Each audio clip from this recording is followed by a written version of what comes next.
evening, friends.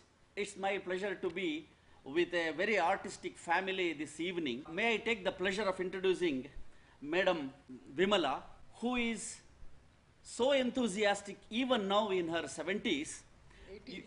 Oh, she has slipped into 80 so gracefully, and we all adore her for the simple reason that even now she walks like how she used to during her 30s. And whenever she visits our art exhibitions, she takes immense pleasure in appreciating the variety of art forms. And what a pleasure it is that her own daughter Kokila also took the leaf from her mother, and then, like her mother, she also became an artist. Initially, as anyone would do in the beginning, she took a lot of interest in drawing landscape sketches, initially with pencil and then later on with charcoal. But later on, she developed immense interest, and then she began to draw abstract and all variety forms of art. According to an English poet, he says, life becomes worth with two things, love and art. Love, of course, everybody knows, it is quintessential thing for any life form. All life forms on earth love one another, and we human beings also need to follow that. According to Robert Browning, take away the love, our earth is a tomb. What a way he has put it. Let us all begin to love ourselves, love this nature, and love this art form. Now I take the pleasure of introducing Madam Kokila. She has come all the way from Canada.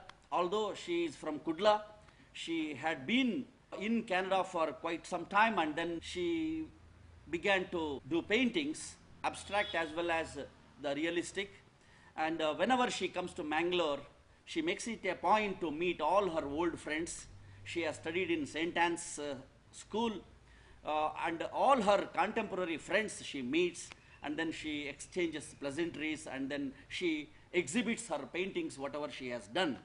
And at this juncture, I would like to ask Madam Kokila, in the beginning, when you were a child, what made you to take to art?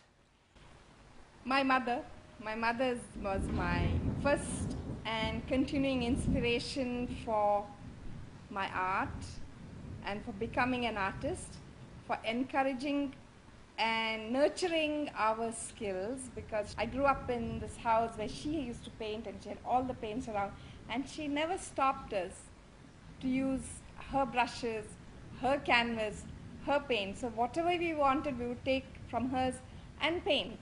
And she used to encourage us to do that. And so I grew up in a family which encouraged art, and so that's how I got into it. After your mother, who became your teacher later on as an art teacher? And I was very lucky, I was very fortunate that after my mother, when I went to school, I had my school teachers, my drawing teachers in particular, who used to encourage me to do something different. They usually used to have a syllabus where you had to paint either fruits, but they would encourage me, and especially if I had to mention one Sumati teacher. There was one Sumati teacher, I don't know where she is, but she was, I remember one of the early, in school, she was our drawing teacher, and she's the one who used to tell me, you do something different, and she'd give me, and she'd challenge me, you know, push my creativity and say, push my skills and say, do more, do more.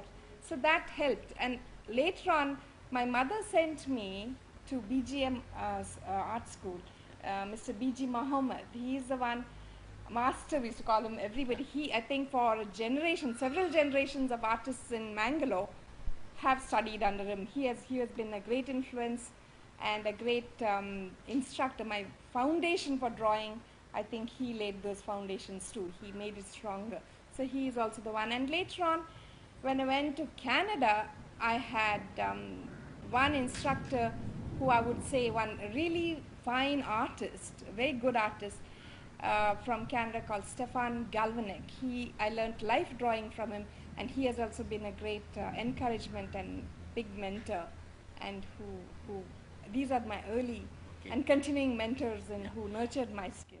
which are the different art forms that you would love to stick to? I really like realistic paintings, obviously, but I find that when I start painting, I need a lot of challenges. So I find that the impressionistic style and also the expressionistic style is what seems to be my style. It's not something that I deliberately went into, but I seem to paint in that style.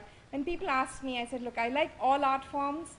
I try to paint all kinds of art forms, but when on my own, subconsciously, my art seems to go towards impressionistic painting, Monet style, and that's what those are the kind of old masters whose paintings inspire me. Plus, abstracts, conceptual abstracts which have concepts.